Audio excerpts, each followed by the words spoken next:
Nouvelle session d'information sur la télévision Labari. Mesdames, Messieurs, bonsoir. Bienvenue à toutes et à tous dans cette édition de ce dimanche 23 décembre 2018. Une édition qui, comme tous les dimanches, reçoit un invité. Ce soir, il s'agit de Monsieur Sileman Mohamed. Il est le secrétaire général de la Fédération nigérienne de football. Monsieur Sileman, bonsoir. Bonsoir. Merci d'avoir accepté l'invitation de la télévision Labari pour parler, bien évidemment, du football, puisque, comme je l'ai dit, vous êtes le secrétaire général de la Fédération nigérienne de football. Rendez-vous donc à la fin de cette édition. Une édition que nous débutons avec de la politique, avec notamment le renouvellement ce week-end des structures dirigeantes de la formation politique Pendestaria, le parti nigérien pour la démocratie et le socialisme dans le département de Walam.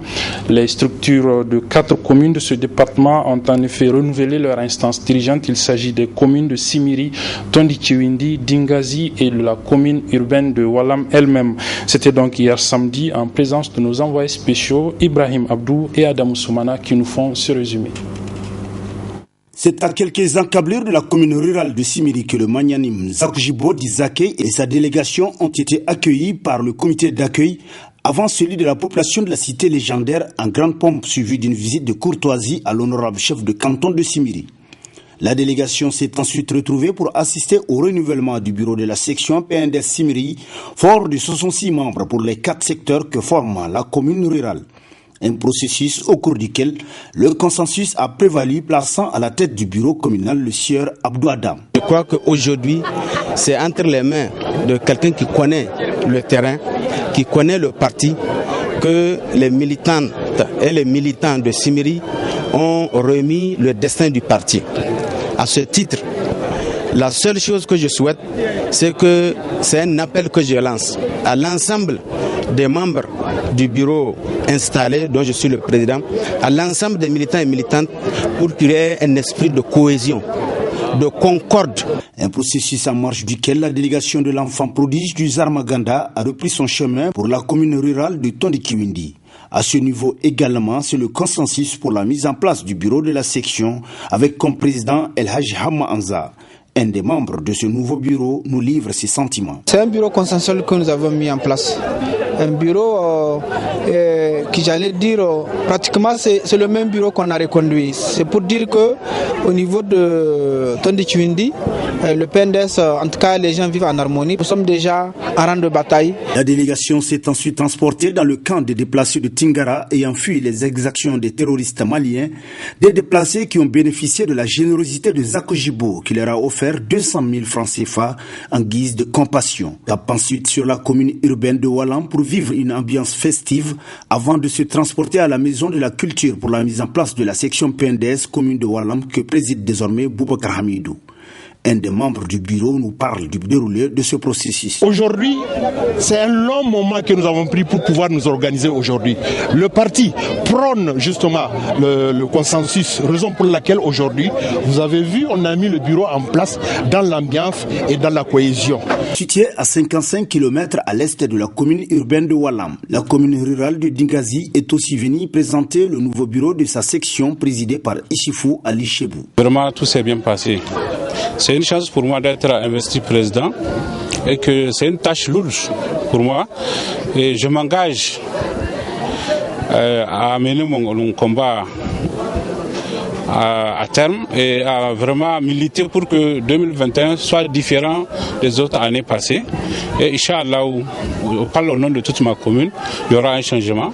Ainsi, il est aisé de constater que la mise en place de l'ensemble des sections au nombre de 4 que compose le département de Walam s'est déroulé dans la cohésion des cœurs et d'esprit sous la houlette de El Haj Zakjibo Dizake. Très émerveillé par le déroulement de ce processus, l'infatigable soutien du président Bazoum Mohamed dans cette contrée a tenu à partager sa joie au rythme du Bitiharei et autres mélodies du terroir. Voilà, après donc le renouvellement de ces structures au niveau des 4 communes du département de Walam ce matin, le lendemain donc de ces renouvellements de structures au niveau des communes, c'est la coordination départementale du Pendestaria de Walam qui a procédé elle aussi au renouvellement de son instance dirigeante, une instance désormais dirigée par Zakjibo Dizake. Retrouvons nos envoyés spéciaux Adamou Soumana et Ibrahim Abdou. Ce grand rassemblement des roses qui témoigne si besoin est de la vitalité du parti dans la capitale du Zarmaganda, Walam, se veut celui du renouvellement des différentes structures de la coordination départementale du PNDS Tareya. Une rencontre à laquelle prennent part des représentants des 4 communes que compte Walam et ceux de la Fédération régionale de Tillabéri du Parti nigérien pour la démocratie et le socialisme venus assister à ce processus. Un renouvellement de la coordination dont le déroulement a ébloui les représentants de la fédération. Depuis hier, il y a eu le renouvellement des 4 sections du département de Walam, le renouvellement des structures de l'OJT et de l'OFT, des 4 sections.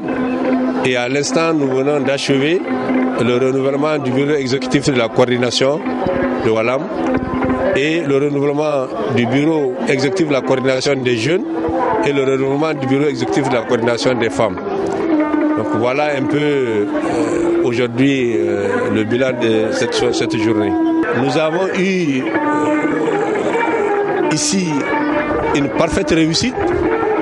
Nous avons vraiment annoncé au comité d'organisation de Walam notre entière satisfaction car ils ont pu réunir toute la fédération de Tillabéri à Walam. Pratiquement tous les départements étaient représentés et vraiment ça c'est un honneur pour la comité d'organisation.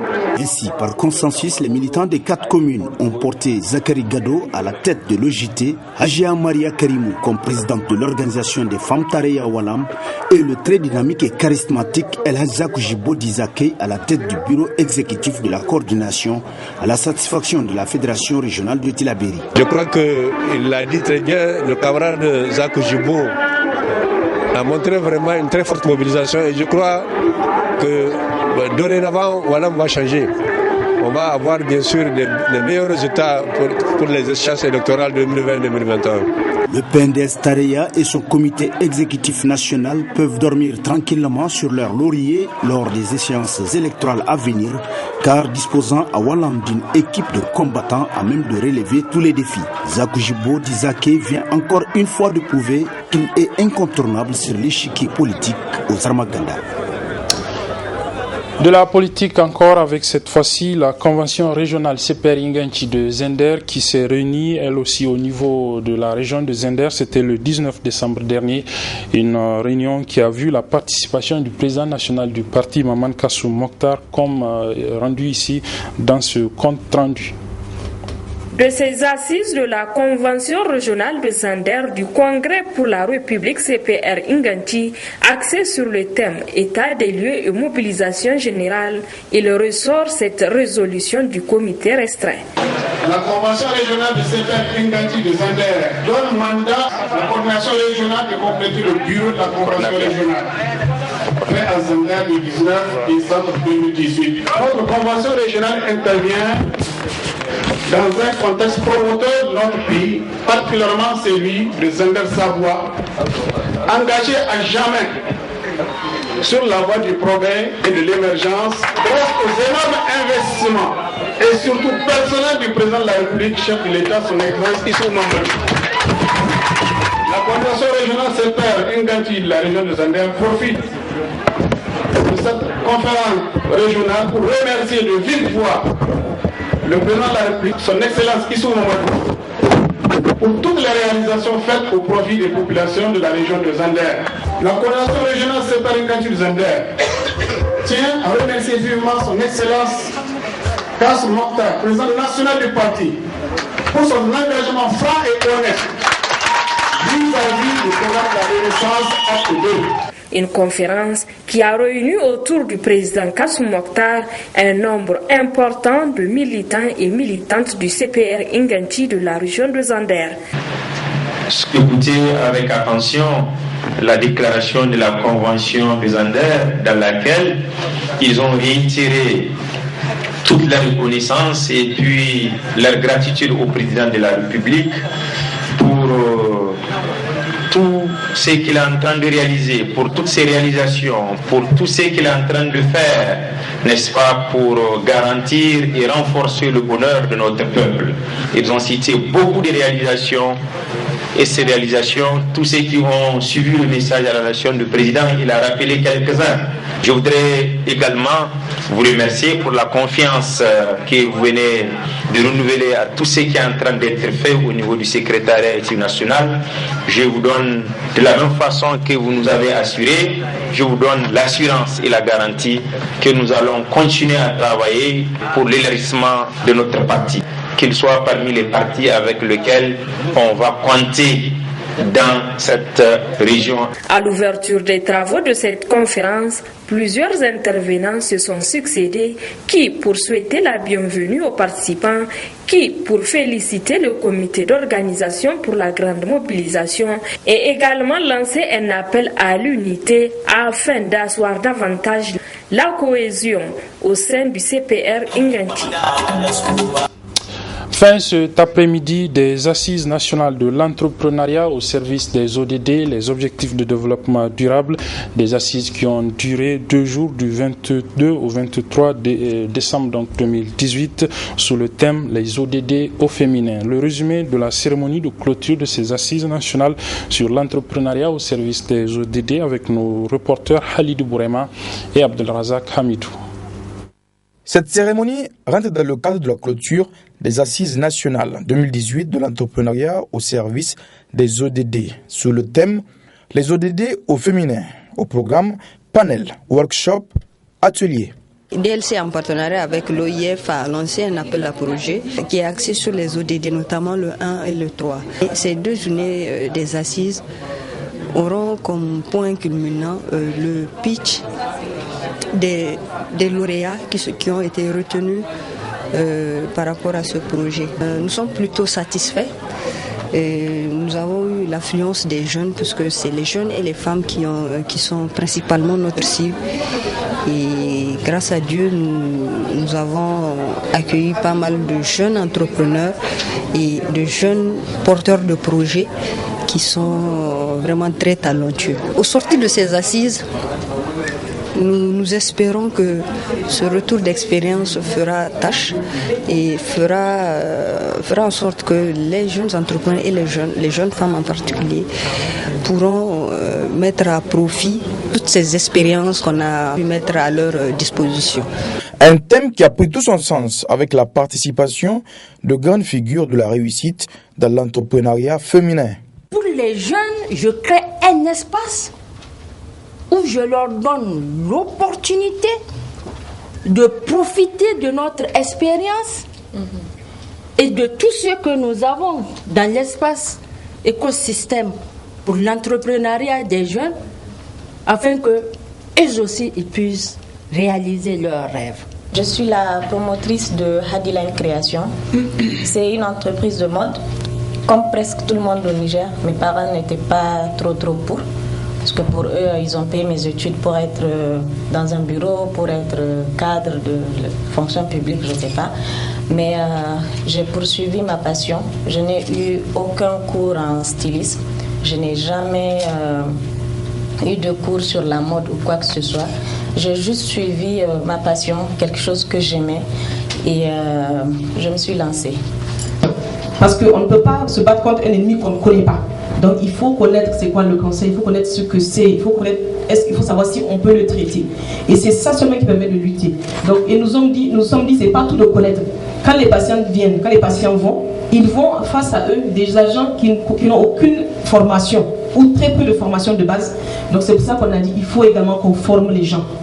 Plusieurs projets de jeunes seront étudiés et un jury d'expérimentés choisira les meilleurs. Ces assises qui auront duré 2 jours ont pris fin sur une note de satisfaction. La coalition des associations pour une éducation pour tous organise depuis ce matin au niveau de la commune Niamey 2 une session de dialogue avec 45 acteurs clés du secteur de l'éducation en vue d'élaborer un plan d'action de plaidoyer pour le financement de l'éducation. Le résumé de l'ouverture de cette rencontre avec nos reporters Sadou Doumi et Nasser Dantofo. 45 acteurs clés se retrouvent à cette session dite de dialogue initiée par la coalition ASSO-EPT afin de choisir des thématiques pour la campagne de plaidoyer et également élaborer un plan d'action communal et régional. L'atelier d'hier que nous avons fait sur le livre blanc ASSO EPT aujourd'hui avec les mêmes acteurs sur une autre thématique qui consiste cette fois-ci à élaborer un plan d'action. Vous savez, à travers les amendements qui ont été apportés hier sur le livre blanc, il nous revient maintenant avec les mêmes acteurs, donc les OSC et les CVC, d'élaborer un plan d'action qui va nous permettre d'avoir une feuille de route par rapport à de répertorier toutes les activités qui nous aura amené donc à travers ces plans d'action. Donc pour nous, ces plans d'action vont nous permettre donc davantage de mener un plaidoyer à l'endroit des autorités pour qu'ils puissent non seulement prendre des engagements, mais aussi honorer les différents engagements qu'ils auront à prendre dans le domaine de la santé et de l'éducation, donc les services sociaux de base. Nous avons réuni ces acteurs-là.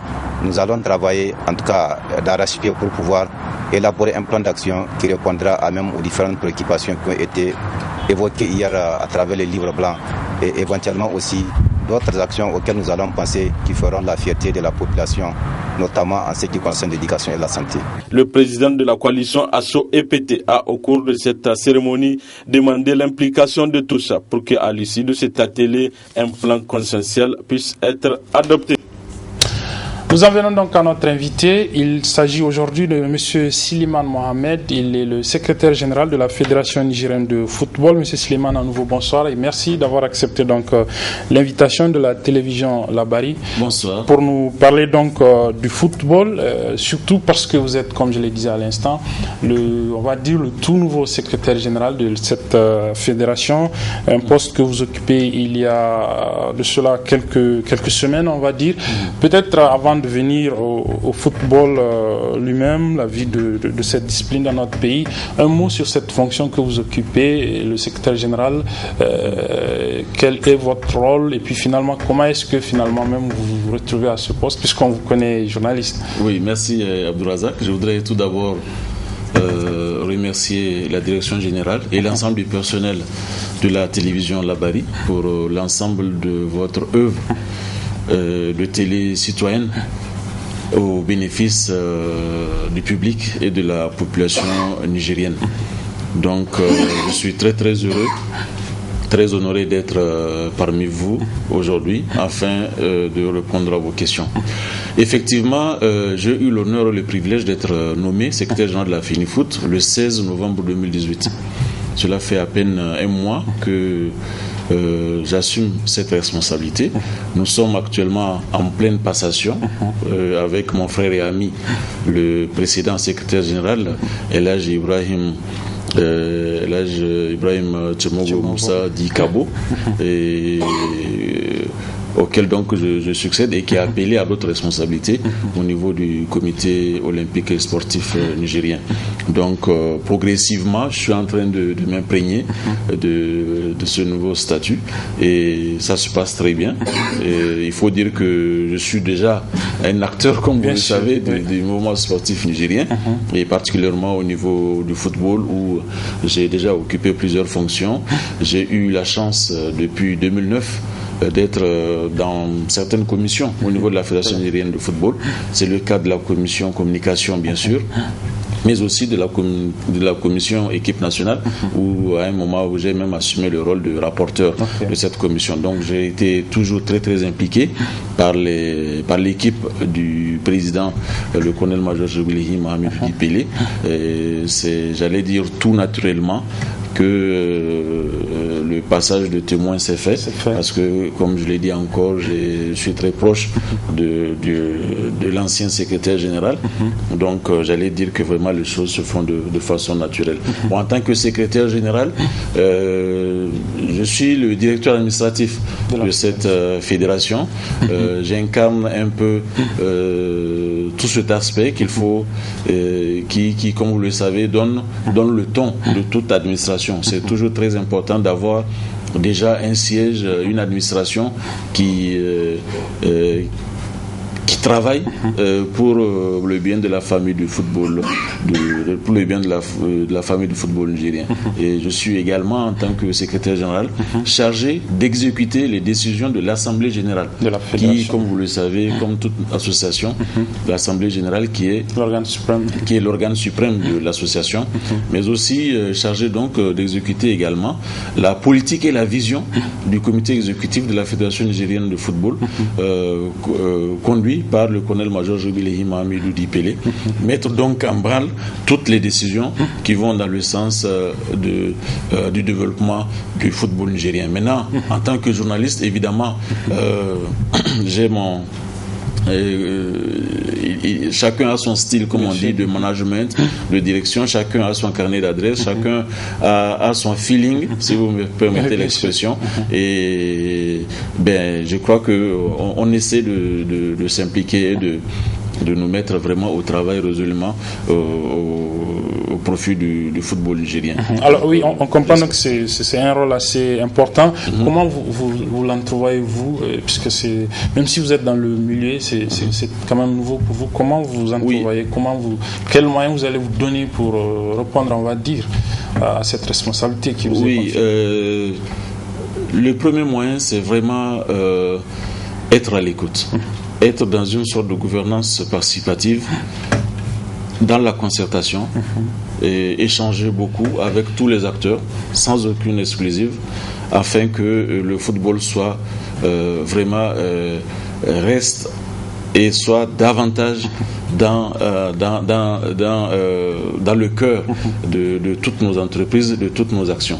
Donc je mettrai surtout, c'est peut-être une déformation professionnelle, c'est surtout également insister sur l'aspect communicationnel. On va beaucoup travailler sur ce point, et c'est pour ça d'ailleurs que je lance un appel vraiment à tous les amis, tous les confrères, j'allais dire, de la presse sportive, d'être impliqués. Nous saurons comment vraiment encore davantage travailler de façon très close, comme on dit, pour essayer de travailler au profit du football nigérien. Alors, vous entamez cette responsabilité donc de secrétaire général de la FENIFOOT avec, on va dire, une actualité très intéressante pour le football nigérien, c'est-à-dire l'organisation en février prochain, février 2019, de la CAN, la Coupe d'Afrique des Nations des moins de 20 ans.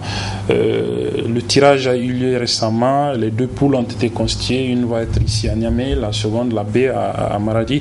Comment ça se prépare, aussi bien sur le plan organisationnel qu'on va dire, aussi sur le plan de la préparation même de notre équipe qui va prendre part à cette compétition? Oui, exactement. C'est vraiment une priorité fédérale. La Coupe d'Afrique des Nations Junior U20 Niger 2019 qui va se jouer du 2 au 17 février 2019, effectivement c'est une priorité fédérale. Et cela est très important pour continuer le développement et le progrès de notre football. Pourquoi? Parce qu'il s'agit de jeunes. Ce sont des juniors, ce sont des moins de 20 ans qui constituent essentiellement et qui ont comme noyau les U17, c'est-à-dire les cadets, qui nous ont fait l'honneur de nous amener à la Coupe d'Afrique au Gabon en 2017 et surtout à la Coupe du Monde en Inde, au Mondial, en octobre 2017. Donc c'est ce même groupe qui continue sa progression, qui arrive à maturité au niveau des juniors, et qui, on l'espère, en tout cas on l'espère, c'est notre objectif, va qualifier le Niger pour une deuxième compétition internationale de son histoire, c'est-à-dire la Coupe du Monde des U20 qui va se dérouler, Inch'Allah, en Pologne.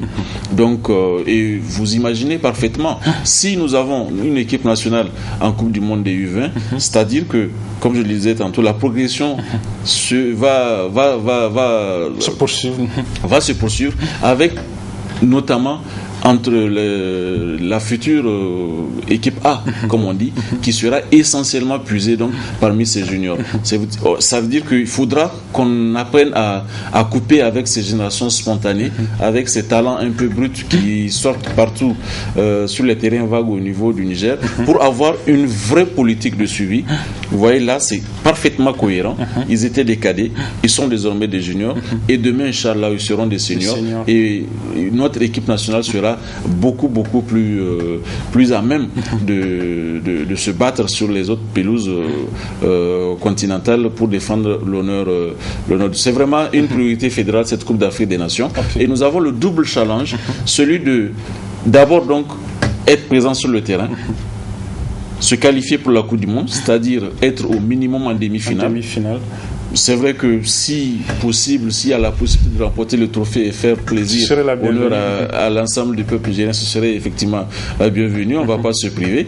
Mais le premier objectif, c'est sortir de notre poule de Niamey, être minimum deuxième ou premier, afin d'être demi-finaliste. Parce que comme vous le savez, les 4 demi-finalistes se qualifient automatiquement pour la Coupe du Monde. Oui, mais pour faire tout cela, il faut travailler. Comment se fait la préparation? La préparation, je crois franchement... il y a eu un programme de préparation qui a été mis en branle, qui a été proposé par le staff technique, conduit par le coach Soumela Tchemogo, et qui a été approuvé par le comité exécutif de la Fédération nigérienne de football. On sort d'un tournoi à Lomé, où les jeunes ont connu quand même 4 matchs de très haut niveau. Ils ont battu le Ghana, ils ont fait match nul contre le Nigeria, match nul contre le Sénégal, même si au tir au but les Sénégalais l'ont remporté, et une courte défaite 2-1 contre le Mali. Vraiment, ce sont des pays qu'on ne présente plus, ce sont des grands pays au niveau des jeunes. Donc ces 4 matchs ont servi de test vraiment à grandeur nature pour nos jeunes, pour mieux se préparer et pour cette Coupe d'Afrique des Nations Niger 2019. Mais on ne va pas s'arrêter là. D'ores et déjà, même aujourd'hui, on était en contact avec notre fédération sœur de Mauritanie. Les jeunes vont continuer leur préparation du côté de Nouakchott, Inch'Allah, à partir du 2 janvier prochain jusqu'au 15. Ils feront donc 2 semaines en gros du côté de Nouakchott, parce qu'il est important, vous savez, quand une compétition s'approche, de quitter un peu l'environnement, justement le contexte, le pays, comme on dit, pour éviter les sollicitations et la trop grande pression de la famille, des amis et de l'opinion. Donc ils vont se retrancher du côté de Nouakchott, où grâce justement à la contribution de la Fédération sœur de Mauritanie, ils auront un très très beau cadre pour mieux se préparer pendant 2 semaines et revenir à Niamey juste quelques jours avant le début de la compétition. Et pendant ces quelques jours qui vont nous séparer de la fin du stage de Nouakchott et du début de la CAN, il y aura encore 1 ou 2 autres matchs amicaux qui seront organisés ici à Niamey pour justement apprendre à ces jeunes également à jouer devant leur public et à assumer la pression. Donc voilà un peu le programme de préparation. Et je dois aussi dire qu'en vérité la préparation a commencé bien avant le mai, parce que vous savez que nous sommes engagés pour la CAN U23, la CAN des espoirs, qui va se jouer en Égypte et qui est elle-même qualificative pour les Jeux Olympiques de Tokyo 2020. Eh bien, au lieu de mettre des U23, on a mis justement ces U20 pour bien se préparer. Et avec la Baraka, ils ont été juste renforcés par un U23 à la personne de Soumana Inikoy, et il y avait un seul élément qui avait plus de 20 ans, et on a éliminé le Burkina Faso 1-1 à Ouaga, 3-1 à Niamey. Je crois que c'est une bonne prouesse. Donc déjà en fait la préparation a été entamée depuis bien longtemps, et on espère en tout cas Inch'Allah continuer. Oui, je voudrais aussi que vous reveniez un peu sur l'organisation de l'événement elle-même, mais avant cela, juste un mot. Généralement dans ce genre de contexte, on parle de moyens. Qu'en est-il de la mise à disposition des moyens pour que cette équipe qui va représenter le Niger, parce que tout ce programme, on imagine que ça coûte de l'argent. Ah oui, ça coûte énormément. Vous savez, la CAN U20... Est-ce que les moyens sont disponibles aujourd'hui? Oui, ils sont en train d'être libérés progressivement. C'est vrai qu'on aurait préféré disposer de ces moyens beaucoup plus tôt, mais vous connaissez le contexte dans lequel nous sommes. Nous sommes dans un contexte, évidemment, la Fédération nigérienne de football et le football en général ne peut être que solidaire par rapport général au contexte dans lequel du pays, mais il faut quand même saluer l'effort du gouvernement et en premier lieu vraiment le président de la République, chef de l'État, qui en a fait une affaire personnelle. Je sais que quand vous vous rappelez déjà cette CAN, on l'a obtenue en 2015. Après l'organisation de la CAN U17 en 2015, eh bien la CAF a vraiment, elle était émerveillée par l'organisation et a immédiatement dit, écoutez, si vous êtes disponible, nous consentons à vous offrir l'organisation de la CAN U20. Et vraiment, le président de la République a été très réceptif. Il a dit d'accord, on y va. Et avec vraiment le travail de concert qui se fait entre la fédération et le gouvernement, nous sommes en train de mettre en branle tous les moyens pour que cette organisation soit une réussite. Et il faut dire qu'il y a une implication personnelle du chef de l'État, son Excellence Issoufou Mahamadou, et qui a vraiment instruit le Premier ministre et l'ensemble du gouvernement, particulièrement le ministère des Sports, pour que cette fête soit une réussite. Et que, parce qu'on en parlait tout à l'heure de l'aspect sportif, nous voulons nous qualifier pour la Coupe du Monde. Il y a aussi le défi organisationnel qu'il faudra remporter. Nous avons 7 autres équipes, 7 autres nations qui vont venir chez nous.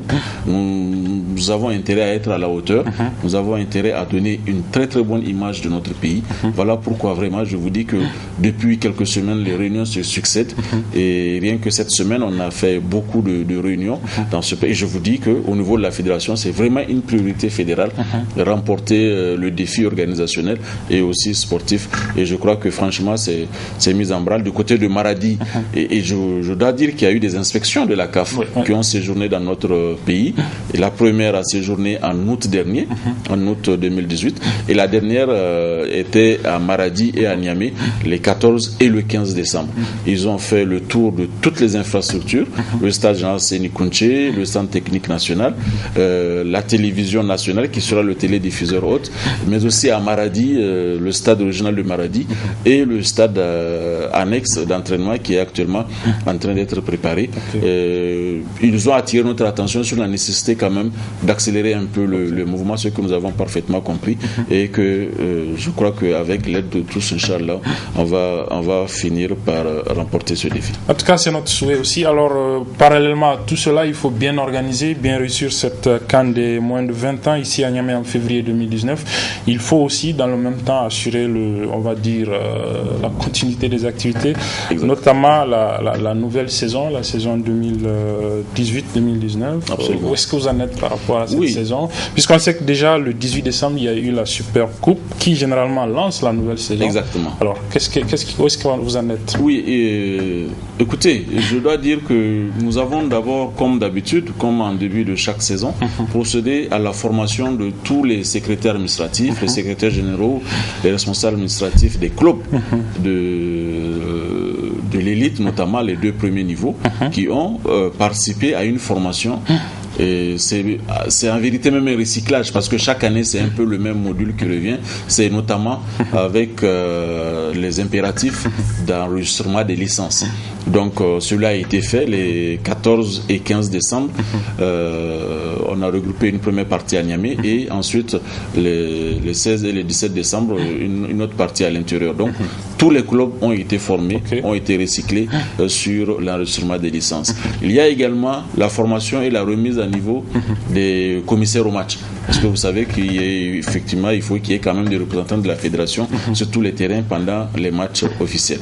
Cet aspect formation donc a été rempli et il y a eu ensuite donc cette Super Coupe qui effectivement d'habitude lance la saison avec le succès de l'AS Soindep au tir au but contre l'AS Garde Nationale, parce que c'était les 2 lauréats de la saison dernière, la Soindep qui a été sacré champion en titre et la Garde Nationale détentrice de la Coupe nationale.